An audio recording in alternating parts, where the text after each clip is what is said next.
Okay, we're going to go ahead and move on to a couple of graphs and determine, is this a function? Yes or no. That's all we're listing is whether or not it is a function.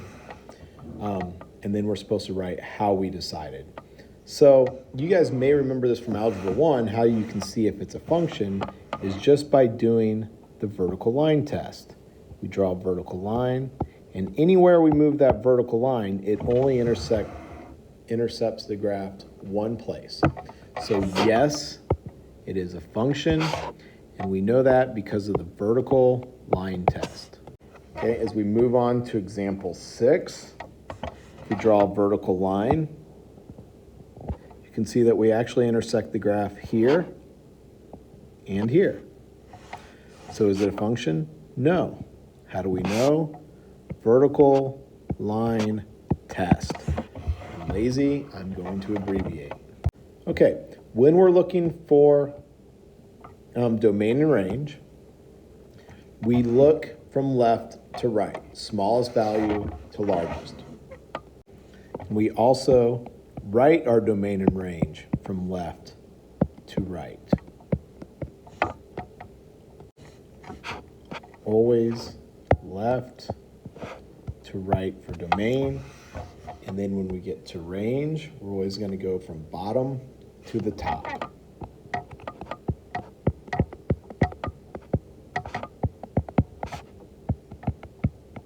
Okay, so the lowest point on the graph to the highest.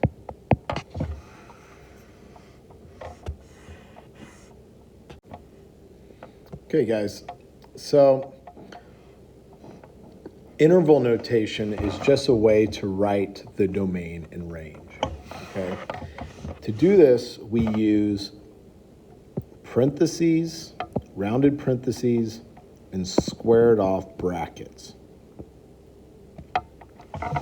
A rounded parenthesis means that it is not part of the graph, and a squared bracket means that it is.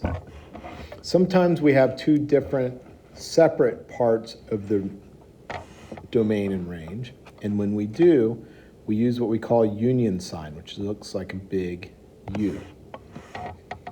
Okay, we also have types of circles that we use on the graph to indicate whether it is part of the domain or not part of the domain. A closed circle means that it is part of the graph, and an open circle means that that part of the graph is not included. That value, that x value or y value, is not part of the graph. We also use the open value for positive and negative domain. That will correspond with, so the closed part of the graph that is included is the bracket, as we discussed before, and the open and parentheses will use, or open and infinity will use the parentheses. When we are using infinity signs, we have both negative infinity and positive infinity. So negative infinity and positive infinity. The negative infinity is going to be used when the line is going to the left. Whoa, what happened there? It's going to be used when the line or the graph is going to the left or down. The positive infinity is going to be used when we're going to the right, the graph is going to the right, or up. Okay, let's do some examples. Example 7.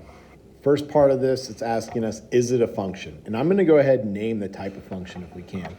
So the first one, vertical line test, would pass, and it is, yes, a function. So I'm going to write yes, and it is actually a linear function.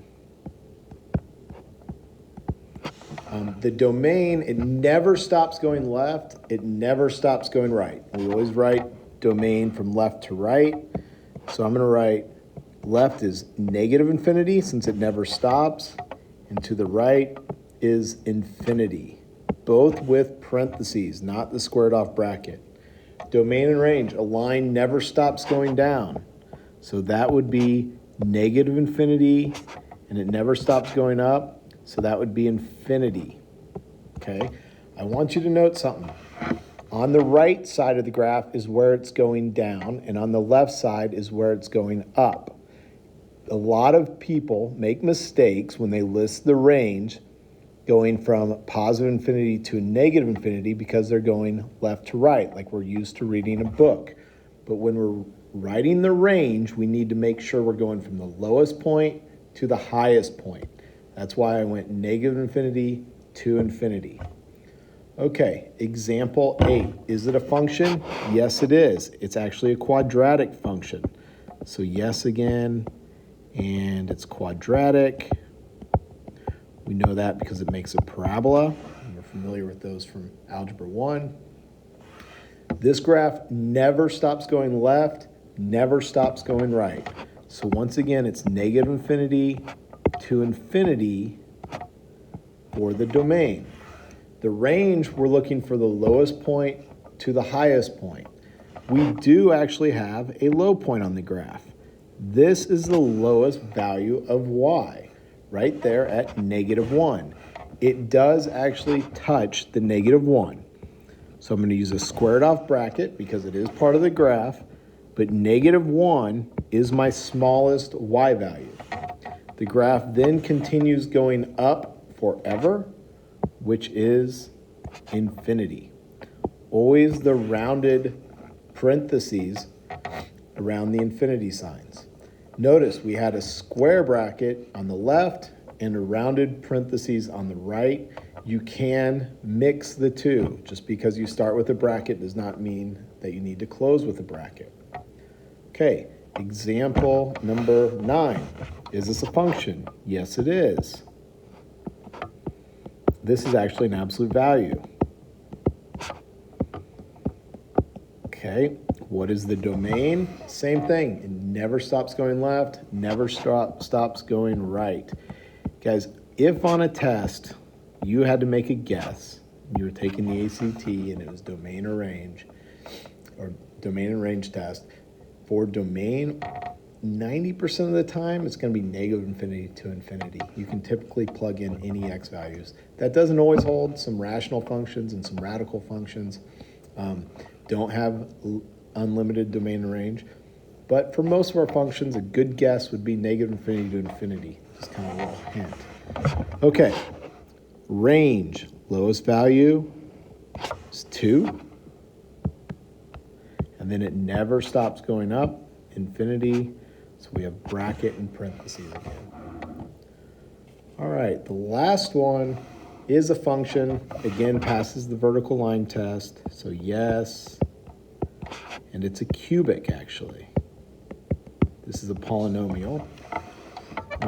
Domain, once again, even though that left side looks like it's going pretty much straight down, you can see that it's still going a little bit to the left as it exits the graph.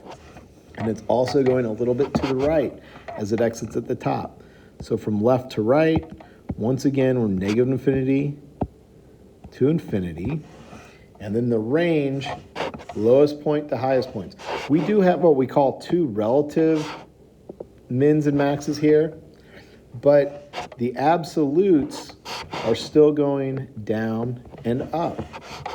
So our range is negative infinity to infinity. The lowest point on the graph anywhere is negative infinity, and the highest point is infinity. Okay, that's the end of video 2. We're going to move on to video 3.